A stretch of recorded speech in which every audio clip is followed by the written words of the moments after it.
todos. Hoy en la edición del programa vamos a tratar temas relativos a la evolución y el desarrollo de la cadena del azúcar en Venezuela, con énfasis en la producción primaria, en la producción de caña de azúcar. Para ello tenemos como invitado a José Ricardo Álvarez. José Ricardo Álvarez es un productor de ganadería bovina y de caña de azúcar en el distrito Torres del estado Lara. Ahí ha desarrollado una labor gremial desde la base, tanto en la Asociación de Ganaderos Sorgo del estado o de la región de los Llanos Occidentales, y también en la Soca Torres, que es la Asociación de Cultivadores de Caña del distrito Torres del estado Lara. José Ricardo ha tenido una labor ahí intensa, ha presidido las directivas de esos gremios, básicamente de Soca Torres, o actualmente es vicepresidente de Soca Torres, pero es presidente de la Federación Nacional de Productores de Asociaciones de Caña de Azúcar del país y es director de caña de azúcar de Fedeagro. José Ricardo es economista agrícola y tiene una licenciatura en Ciencias Animales en la Universidad de Madison, Wisconsin, de los Estados Unidos, y como decíamos antes, ha sido productor agrícola y pecuario de muchísima data y un trabajo intenso gremial al frente de FESOCA, de Soca Torres, de Sorgo, en tiempos pasados y actualmente. Para analizar la situación de la cadena del azúcar, deberíamos empezar con la producción de caña, José Ricardo. Y para ello vamos a apoyarnos en unas láminas que vamos a presentar a ustedes en breves segundos. Quizás empezar diciendo que la producción de estadísticas oficiales en el caso de la caña de azúcar es bien compleja, porque no existen, y construirlas como nosotros nos apoyamos básicamente con las memorias y cuentas del Ministerio de Agricultura hasta el año 2016 y con las fuentes de FAO de los últimos 9 años, en cañas de azúcar no lo pudimos hacer porque las cifras de FAO están absolutamente subestimadas, con unas diferencias en los últimos años de más de 3 millones de toneladas de caña entre las cifras que maneja FESOCA y las cifras que maneja Fedeagro y las que maneja FAO. Sería de nosotros cometer un grave error apoyarnos en estas cifras a sabiendas de que son absolutamente deficientes. Sin embargo, la caña de azúcar y el azúcar es un circuito cerrado. La mayor parte de la producción de caña va al procesamiento industrial y los datos que maneja FESOCA son datos que vienen de los centrales azucareros y corresponden al procesamiento de la caña. Es decir, son datos muy confiables. Evidentemente hay una producción que no va a los centrales azucareros, sino lo que llaman caña panelera, que es la producción de panela y papelón, que corresponde alrededor del 5 al 6% de la producción de caña nacional. Entonces nos vamos a apoyar en esta primera lámina que tienen en sus pantallas en las cifras de FESOCA. Estas cifras, como vemos en el gráfico, tienen 3 etapas de crecimiento de la caña. Una etapa entre el año 2002 y el 2007 de evidente crecimiento y sostenido crecimiento, alcanzándose en el año 2007 el pico de crecimiento y el tope de crecimiento de la producción de caña de azúcar en el país, año en que se produjeron 9.021.552 toneladas de caña. A partir de ese año comienza un descenso sostenido durante 12 años y una merma significativa de la producción, alcanzándose en el año 2020 2.300.000 toneladas de caña. Es decir, hay una diferencia de 7 millones de toneladas entre el año 2007 y el año 2020.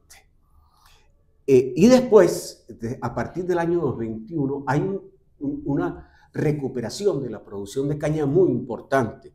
Y de estos 2.130.000 toneladas, alcanzamos 4.150.000 toneladas en el año 2023, zafra 23-24, pero en la última zafra, que no la está, todavía se está recogiendo, creo que todavía oíamos las declaraciones de José Ricardo en días pasados, que hablaba de que se había cosechado 4.200.000 toneladas de caña y que quedaba todavía el Central La Pastora cosechando, donde deberían cosechar de aquí a septiembre alrededor de unas 400 toneladas adicionales. De manera que el crecimiento de la caña en los últimos años no, es una clara recuperación del cultivo y un esfuerzo extraordinario que han hecho los productores de caña en este sentido. Entonces, mi primera pregunta, José Ricardo, agradeciéndote la gentileza de venir a pasar un tiempo con nosotros en este podcast. ¿A qué se deben estas etapas, estas 3 etapas de crecimiento en los periodos que hemos analizado? Bueno, ante que todo, muchísimas gracias, Germán, por tu invitación y de verdad un saludo a todos los ya, espero que muchos oyentes de este programa, esta gran iniciativa que ha tenido el IPAF, el Instituto de Política Agrícola de Germán. De verdad que yo considero que es un buen esfuerzo y viene a llenar un espacio bien importante en el sector agrícola nacional. Mira, bueno, sin duda que este crecimiento que tuvimos al principio, yo lo he reconocido siempre, fue un impulso que dio el gobierno nacional para ese entonces, recién electo el presidente Chávez. Logramos pues hacer una buena coordinación y tuvimos una muy buena comunicación con el gobierno nacional en ese momento. Bueno, yo creo que en todo caso fue el comportamiento de la mayoría de los rubros nacionales, pero nosotros incluso logramos con las cadenas agroproductivas del azúcar, que no existía el Ministerio de Agricultura en ese momento, era viceministerio, pues estaba el Ministerio de la Producción y el Comercio, donde estaba, creo que era Juan Jesús, el doctor, JJ Montilla. JJ Montilla, y el viceministro, que era viceministro de Agricultura, que era como ministro, el general Orlando Navas Ojeda. Nosotros como la Federación de Cañicultores tuvimos la iniciativa, le planteamos que queríamos hacer desde dentro un programa de caña de azúcar. En ese momento estaba Luis Ferraz al frente de las cadenas agroproductivas y incluso mi persona, yo participé, tuve un año, en el año 2000, 2001, trabajando sobre establecer un programa que le diera impulso a la caña de azúcar. No fue un programa que yo hice, fue un programa consensuado con la empresa privada y el gobierno nacional. En todo caso, yo lo que hice fue coordinarlo, nada más. Pero eso nos permitió, porque la caña de azúcar, claro, no es como los cultivos cortos, que son 6 meses y muy posiblemente las cifras cambien al año siguiente si no se dan las condiciones en particular. Pero la caña de azúcar no, la caña de azúcar, el crecimiento va más continuo, más lento en el tiempo y también es más difícil para que baje.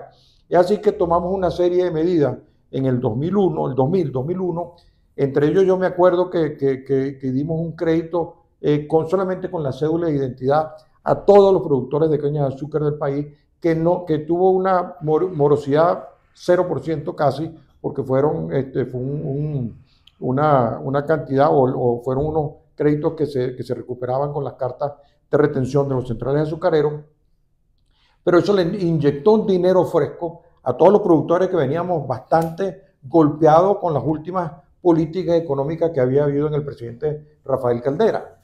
Es decir, realmente el gobierno, en la toma, en los primeros años del gobierno de Chávez nos puso cuidado y logramos eso. O sea que el gobierno se incorpora, se mete, le inyectamos un dinero fresco a toda la industria nacional.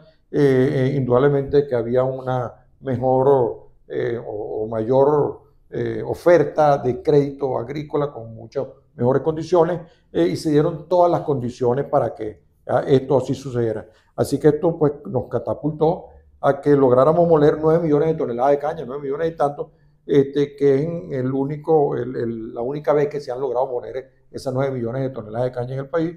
de verdad fue muy satisfactorio y definitivamente fue un esfuerzo sector público, sector privado y con una coordinación, en este caso del sector privado, que lo llevamos nosotros y bueno, gracias a Dios fue un éxito, ¿no?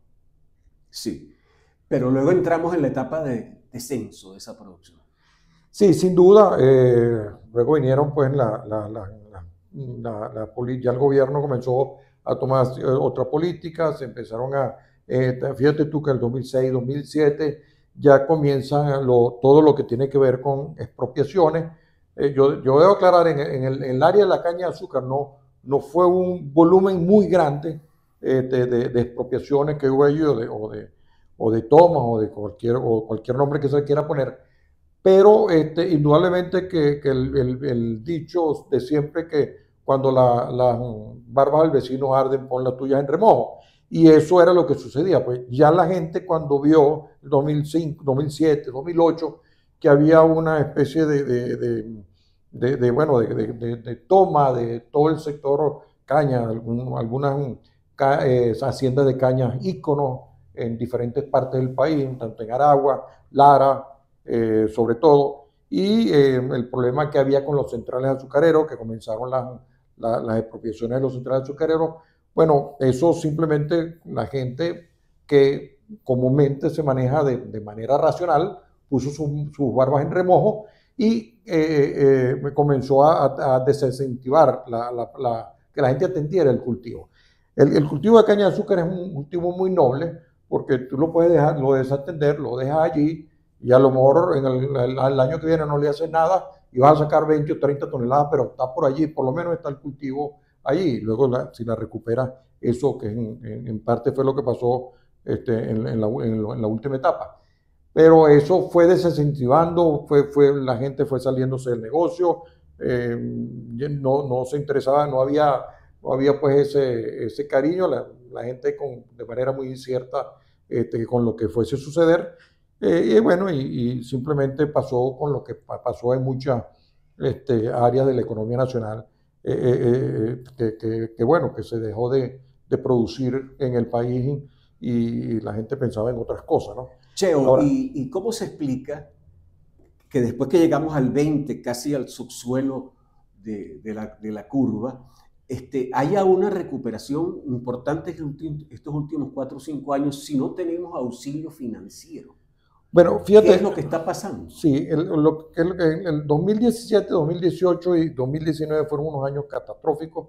Incluso después nos rematamos con el COVID, porque allí no había dolarización de la economía como la hay ahorita. Nosotros tenemos una dolarización de la economía que, a pesar de que recibimos bolívares, eso está con respecto al dólar oficial y eso ayuda a capitalizarse. ¿Qué es lo que pasó?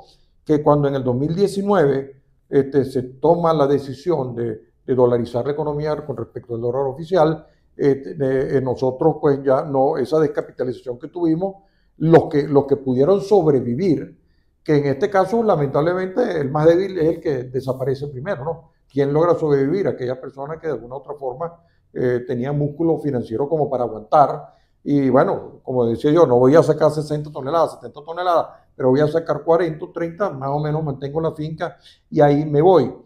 Pero no había ese desconcierto en el 2017, 2018, cuando veníamos nuestra caña y la cobramos 6 meses en bolívares, pero con 6 meses de bolívares devaluados. Eso fue de verdad demasiado abrupto. Cuando el gobierno toma la medida de la dolarización, eso ya le cambia las perspectivas y aquellos que se habían quedado en el negocio, que repito, muchos de esta gente era gente con que habían mantenido su finca por encima de cualquier cosa, comenzaron nuevamente a comenzaron a aparecer los productos, hubo mucho tiempo con escasez de productos, comenzaron a inyectarle dinero a sus cañas que se habían venido a menos, a 30 toneladas, 20 toneladas, comenzamos a crecer verticalmente en todo lo que tenía que ver con la producción por hectárea de caña, y bueno, a tal punto de que poco a poco vino esta recuperación de que cuando estábamos a 35, 40 toneladas de promedio por finca año, hoy día estamos terminando casi en las 75 toneladas por hectárea, 70, 75. Eso quiere decir, Cheo, que el mayor esfuerzo productivo está en el incremento de productividad antes que el incremento de superficie. Sin duda que el incremento, sobre todo el incremento inicial, tuvo mucho que ver con eso. En los últimos años, ya la gente con un poquito más eso es del 2020, 2021, 2022, ya la gente de la caja comienza a cambiar y la gente comienza nuevamente a sembrar algunas cañas. De 50.000 hectáreas de caña que llegamos a tener, o sea, a lo mínimo que llegamos a tener, en este momento tenemos unas 70.000 hectáreas de caña, que más o menos promedio 70 toneladas de caña por hectárea. Eso da que tenemos en campo, no creo que la vamos a poder moler, no, de hecho no la vamos a poder moler, pero tenemos en campo alrededor de unas 4.905.000 millones de toneladas de caña en campo. Pero una situación completamente diferente, ya hay unas cajas bastante robustecidas en el sentido de que la gente pues racionalmente ha podido llevar esto hacia adelante y bueno, y en los últimos 2 años pequeños productores que estaban desincorporados completamente, te hablo de la zona del Central Pastora, por ejemplo, productores de Trujillo, que la mayoría son productores pequeños. Hace 2 o 3 años no tenían más de 20.000 toneladas. Este año esos productores van a llegar a 150.000 toneladas, 180.000 toneladas. Han venido creciendo, los pequeños productores también, porque bueno, hay unas mejores condiciones, hay esa seguridad del pago del dolarizado y en bolívares, por supuesto. Y bueno, esto ha llevado a que continuemos, que tengamos un crecimiento sostenido en el 2020, incluso este año 2025, que vamos a terminar creciendo también. Vamos a tocar el tema del consumo, aunque sea ligeramente. Nosotros, con la doctora Marixa Landaeta de la Fundación Bengoa, tratamos el tema del consumo, incluso del azúcar. Con ella hablábamos de que en el trienio 2011-2013, el consumo per cápita de azúcar en Venezuela estaba por el orden de los 46 kilos persona año. Evidentemente, ese es un consumo excesivo de azúcar. Y, sin embargo, el azúcar, conjuntamente con trigo, arroz y maíz, conformaban el mayor aporte calórico de la dieta del venezolano. Hoy en día el consumo per cápita de azúcar, por lo menos el consumo aparente per cápita, considerando que importamos 285.000 toneladas de azúcar, vale decir que no pudimos tomar tampoco las estadísticas de importaciones de FAOSTAT porque están hasta el año 20 y muy incompletas, y no tenemos estadísticas de importaciones del Instituto Nacional de Estadísticas.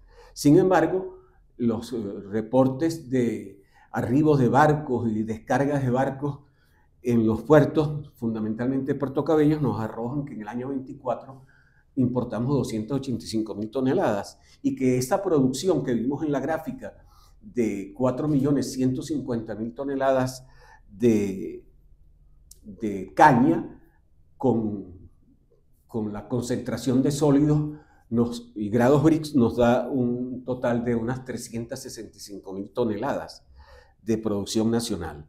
Y eso hace un consumo alrededor de 650.000 toneladas. Eso significa 23 kilos persona año. El trienio 2011-2013 y el año 23, que es el último año de información que tenemos, se ha reducido casi en la mitad el consumo per cápita. ¿Quién está supliendo esas calorías? Supuestamente maíz y arroz y trigo, pero básicamente el aporte mayor en términos de lo tradicional lo está haciendo el arroz. Nosotros teníamos un consumo per cápita de arroz de 16 kilos persona año, ahorita estamos por los 24, 25 kilos, y parte de lo que no ha aportado la caña lo está aportando el arroz, de manera que hay una configuración ahí que pudiera ser deseable para los valores referenciales y deseables del consumo de alimentos en Venezuela. ¿Qué opinión tienes de esta situación del consumo y de qué manera podría proyectarse a futuro el consumo de azúcar en Venezuela? Bueno, sí, Germán, es verdad. Hace 10 años estamos en 35, 40 kilos por persona año, de verdad que demasiado alto. Los datos que tenemos nosotros, que la Organización Mundial de la Salud más bien habla de que el consumo per cápita debería estar en alrededor de 25 kilos por persona año, que es lo que estamos en este momento. Yo creo fíjate tú, el bolsillo hace pues que la gente tome decisiones racionales, y yo creo que hay una racionalización del consumo. Yo creo que nosotros, Venezuela, en términos general, era un país de los excesos. Pues las dificultades que hemos tenido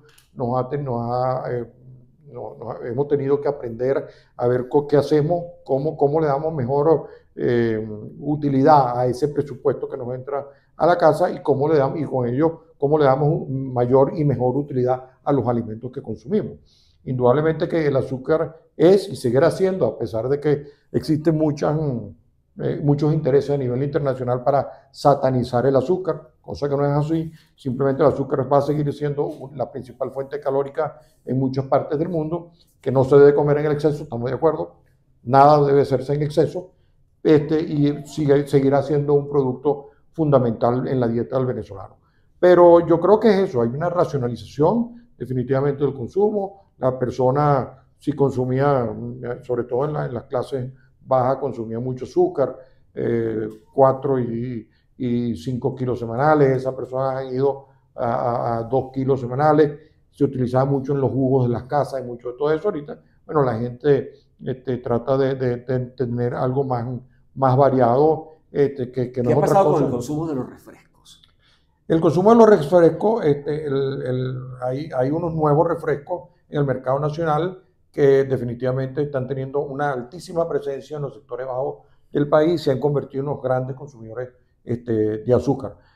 Una vez más, el refresco seguirá siendo una bebida importantísima en la dieta de los venezolanos, en el consumo de los venezolanos, pero bueno, igual, no se debe abusar de ello, y se debe simplemente racionalizar su consumo, ¿no? José Ricardo, hablemos un poquito del sector industrial. Nosotros, como referencia, digamos, en los últimos 25, 30 años, teníamos alrededor de 16 centrales azucareros en el país. De esos 16 centrales, 10 eran centrales públicos y 6 del sector privado. Sin embargo, esos centrales del sector privado aportaban más del 60, el 70% de la producción de azúcar en el país.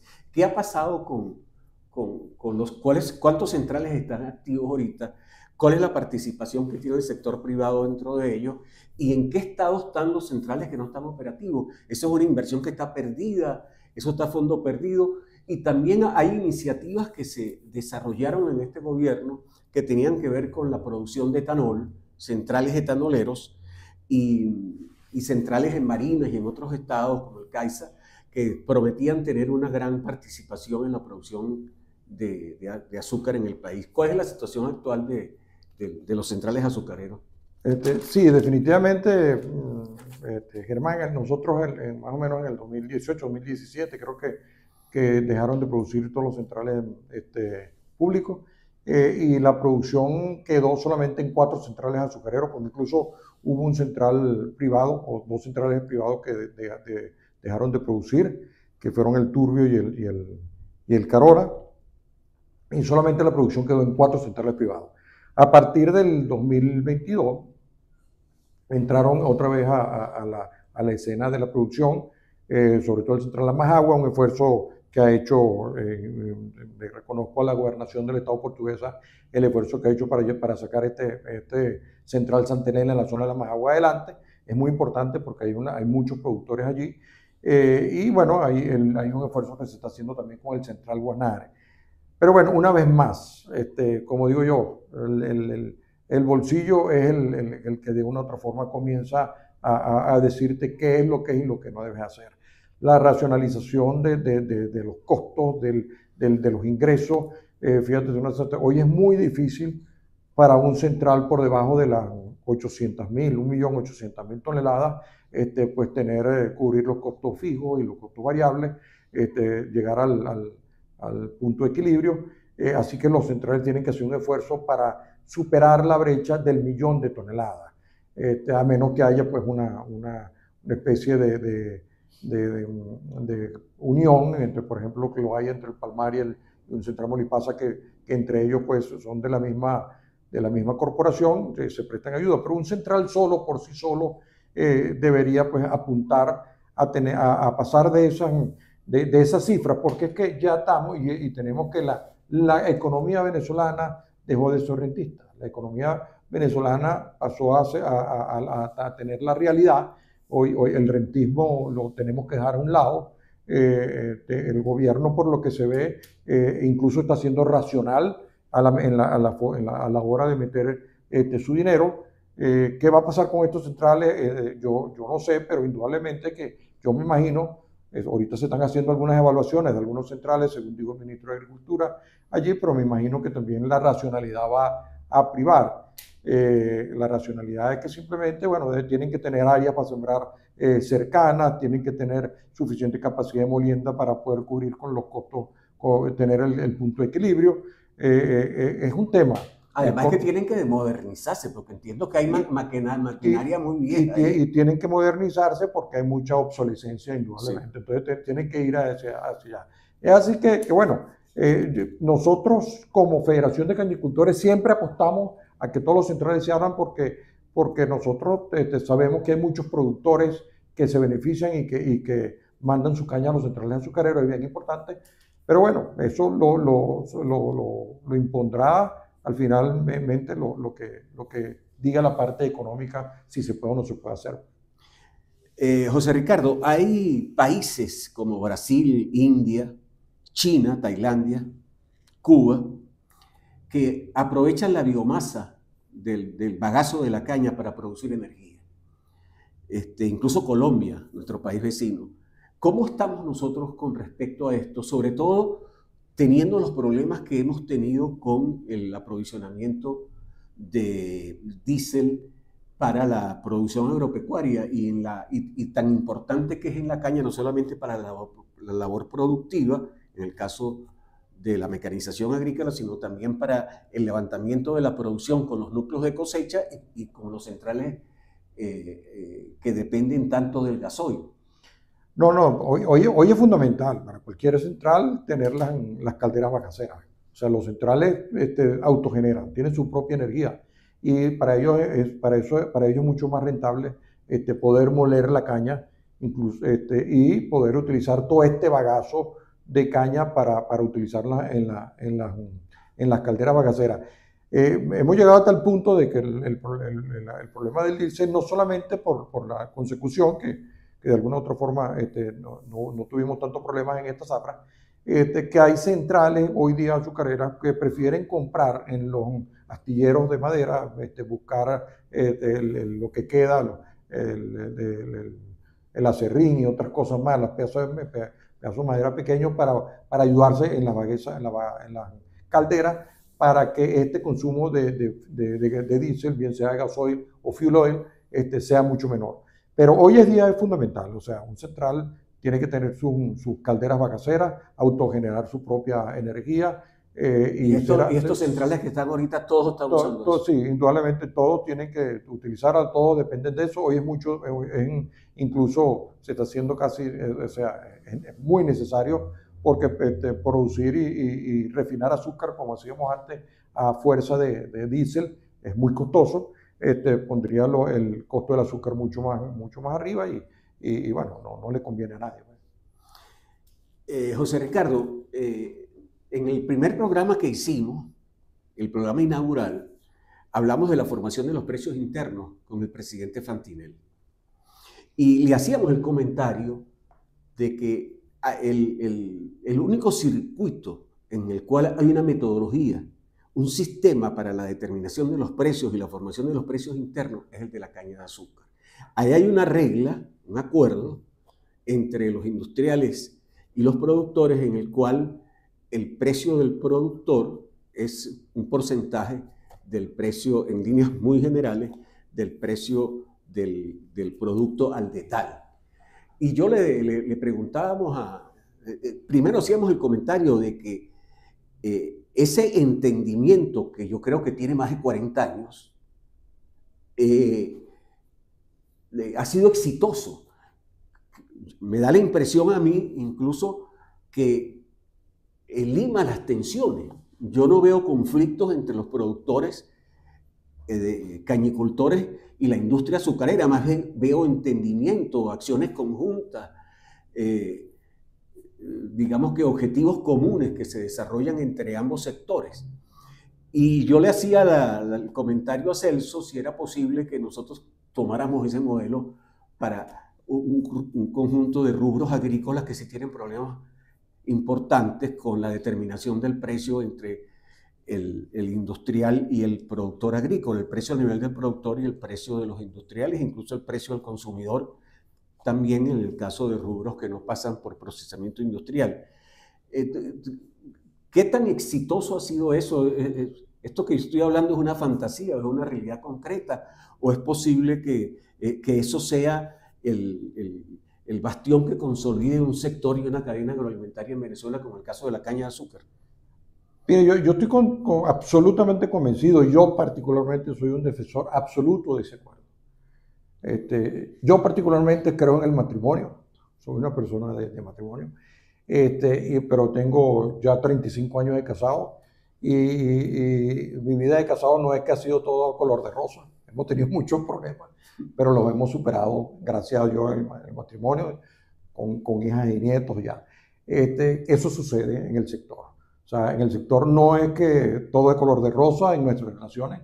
Tenemos fuertes discusiones, fuertes desencuentros internos. Lo que sí es que tratamos de que eso no se ventile afuera, porque no tiene ningún sentido, y al final todos estamos remando hacia un mismo puerto. Y de eso estamos conscientes tanto la industria como nosotros. Es así que cuando surgen esos problemas tratamos de conversarlo, de hacer reuniones, algunas discusiones más acaloradas que la otra, algunos desencuentros, pero gracias a Dios hemos salido adelante.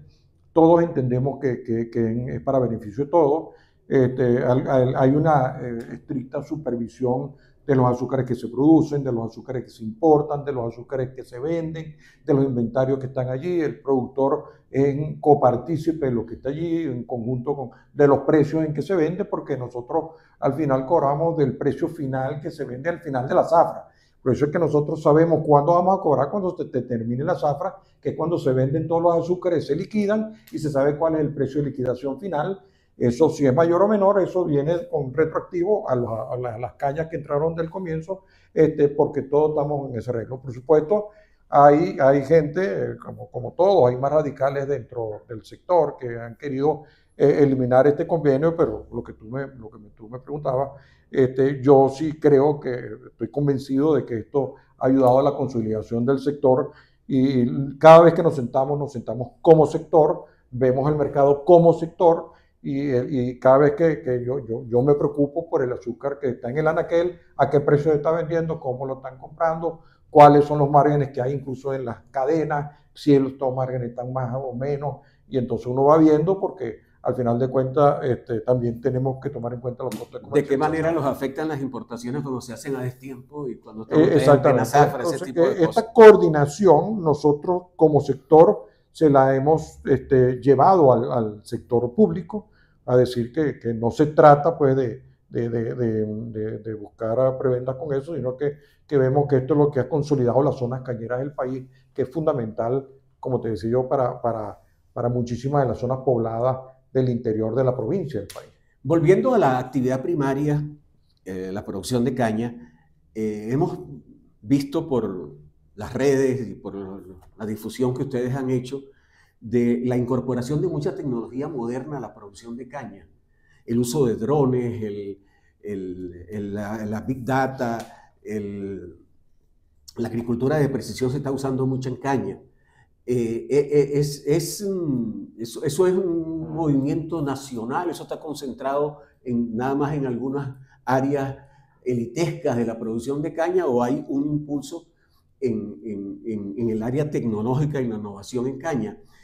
Hay nuevas moléculas, hay nuevos materiales genéticos que se está produciendo, y uno esa pregunta, José Ricardo, al tema de Fundacaña, que Fundacaña es una iniciativa entre la industria y los productores. en el cual tú eres parte del directorio de Fundacaña y estás haciendo un trabajo extraordinario en materia de aspectos fitosanitarios y en producción de nuevos materiales, etcétera. ¿Cómo ha evolucionado la parte tecnológica y la innovación en el cultivo de la caña de azúcar? Sí, fíjate lo siguiente, nosotros hace como 3 años ya, 3 años, comenzamos desde la Federación de Cañicultores con un programa que se llama Fortalecimiento Gremial. Y es que hemos dispuesto unos recursos para que son de los mismos productores. Nosotros servimos como agente de retención en todo caso, para que esto vaya otra vez al productor y redunde en beneficio. Cuando redunde en beneficio del productor, redunde en beneficio de la cadena y redunde en beneficio de todo, porque la agroindustria también quiere mayor y mejor calidad de materia prima. Ahora, para que tú veas que no es una cuestión elitesca, yo te voy a poner en el caso de los drones el ejemplo de Soca Portuguesa. Soca Portuguesa es una asociación de cañicultores más grande del país que mueve casi 25.000 hectáreas, 26.000 hectáreas de caña. Mira, y ellos el año pasado ya le habían aplicado 20.000 hectáreas de caña. Tienen 3 núcleos de drones moviéndose por todas las áreas de caña. Se están tratando de hacer las mejores y mayores labores agrícolas en esto. Ahí es muy importante para el manejo de hongos en las candelillas, es fundamental, pero también lo hacemos para todo lo que es el esquema de maduradores al momento de cosechar la caña de azúcar, y estamos implementando también en este momento la aplicación de concentradores de azúcar. O sea, es decir, nosotros en caña de azúcar estamos avanzando más o menos por supuesto, tomando indicaciones de la gente de Colombia, pero vamos en el mismo sentido. Y estamos ya entrando a la etapa de que los drones van a comenzar también a regar herbicidas. O sea que ya nosotros, pues el dron pasó a formar parte de una herramienta fundamental. Y en el caso de Soca Portuguesa, te repito, los programas desde Soca Portuguesa se hacen, sobre todo la mayoría de los pequeños productores. Los grandes productores tienen sus drones y manejan sus drones y saben cómo manejar, pero los que tienen la asociación de cañicultores, la mayoría va a los pequeños productores para que los pequeños productores tengan buena materia prima, tengan buenas producciones y se puedan, la agroindustria tenga también mejor materia prima, como les decía anteriormente.